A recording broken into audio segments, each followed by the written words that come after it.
Berbicara tentang Bali, di zaman dahulu, para tetua kita di Bali sangat menjaga keilmuan dan tradisi Bali. Akan tetapi, di zaman sekarang, keilmuan Bali sudah mulai ditinggalkan. Bahkan banyak terjadi pergeseran pada tradisi Bali. Salah satu keilmuan Bali yang sangat populer adalah linggih aksara. Linggih aksara ini biasanya dikenal dengan sebutan liak. Akan tetapi, liak selalu dijadikan kambing hitam dalam kehidupan orang Bali jika terjadi sebuah masalah. Lahir, hidup, dan matinya orang Bali tidak bisa lepas dari linggih aksara atau liak. Mulai dari lahir, kita sudah dikenalkan dengan linggih aksara, yaitu kita diupacarai 42 hari, kemudian 3 bulan, kemudian otonan, hingga kita mati pun linggih aksara itu kita kembalikan kepada Sang Pencipta. Kemudian ada banten yang kita pakai dalam setiap upacara keagamaan. Itu adalah aplikasi dari linggih aksara. Kemudian struktur bangunan kita yang ada di rumah, mulai dari tata letak bangunan, kemudian pelinggih, itu adalah aplikasi dari linggih aksara. Di sini saya akan bahas secara spesifik pengaplikasian linggih aksara di dalam proses pembuatan orgonet. Mulai dari bahan dalam pembuatan orgonet, di sini kita menggunakan pancadhatu, yaitu ada perak, tembaga, emas, besi, dan campuran batu-batu kristal. Baiklah, kita akan bahas satu persatu, mulai dari perak. Perak di sini merupakan aplikasi dari aksara sang yang letaknya berada di timur. Warnanya putih. Kemudian ada tembaga. Tembaga merupakan aplikasi dari aksara bang, warnanya merah hati, letaknya di selatan. Kemudian ada emas. Emas merupakan aplikasi dari aksara tang yang letaknya di barat, warnanya kuning.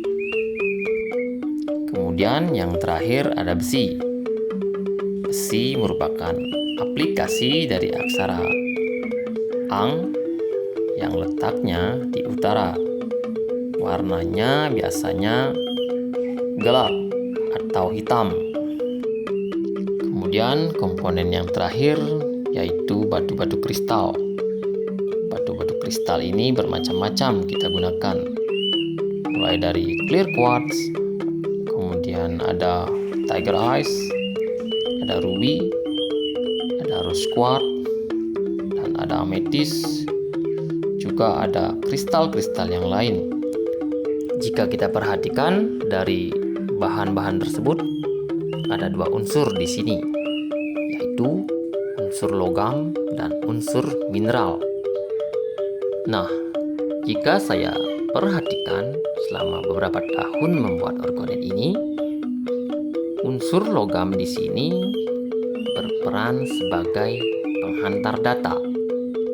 Data di sini adalah energi. Kemudian unsur mineral yang terdapat pada batu-batu kristal ini berperan sebagai penyimpan data, yaitu energi.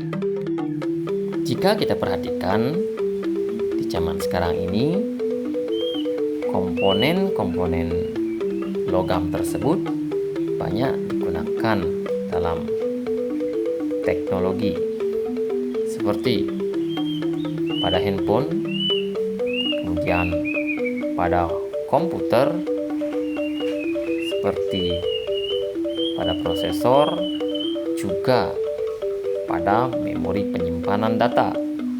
Bagaimana menurut kalian? Apakah ini suatu kebetulan? Apakah pemikiran orang dulu sudah maju? Baiklah, kita akan kembali lagi ke dalam proses pembuatan orgonet. Kelima unsur pancadhatu tersebut akan kita campur menjadi satu. Kemudian kita akan siapkan molding, bisa berupa molding untuk pendan, untuk piramid, atau jenis molding lainnya. Di sini kita akan menggunakan resin untuk menyatukan kelima unsur pancadhatu tersebut. Setelah semua selesai kita cor menggunakan resin, nanti kita poles sedemikian rupa, kita finishing sehingga bisa kita gunakan untuk diri kita sendiri, baik itu berupa pendan atau kalung, juga berupa piramid yang bisa kita taruh di ruangan untuk menetralkan energi-energi negatif yang ada di sekitar. Secara umum, orgonet bisa digunakan untuk menyerap radiasi dari benda-benda elektromagnetik seperti handphone, TV, wifi, serta benda-benda elektronik lainnya. Kemudian bisa juga digunakan untuk menyelaraskan energi tubuh seperti yang biasanya digunakan untuk menyeimbangkan cakra-cakra yang berada di tubuh kita. Bagi Anda yang memiliki migrain atau sakit kepala, orgonet juga sangat bagus untuk menghilangkan sakit kepala. Bagi Anda yang sering stres, pikiran kacau, orgonet juga bisa meredakan stres. Orgonet juga bisa kita gunakan sebagai power booster agar tubuh lebih berstamina dan fit dalam bekerja. Sebenarnya masih banyak manfaat dari orgonet yang tidak bisa saya sebutkan satu persatu. Kadang manfaat yang diberikan oleh orgonet tersebut lebih dari yang kita harapkan. Jadi setiap orang itu akan merasakan manfaat yang berbeda-beda dari orgonet yang dipakai. Itu tergantung dari kondisi energi tubuh seseorang. Baiklah, demikian yang bisa saya sampaikan sedikit tentang pengaplikasian linggih aksara di dalam orgonet. Semoga ini bermanfaat, dan untuk lebih detail tentang orgonet, Anda bisa kontak saya langsung, atau Anda bisa lihat postingan video saya sebelumnya tentang bagaimana cara membuat orgonet sederhana yang bisa kita gunakan untuk diri sendiri. Terima kasih atas perhatiannya. Jangan lupa like, komen, dan share video ini.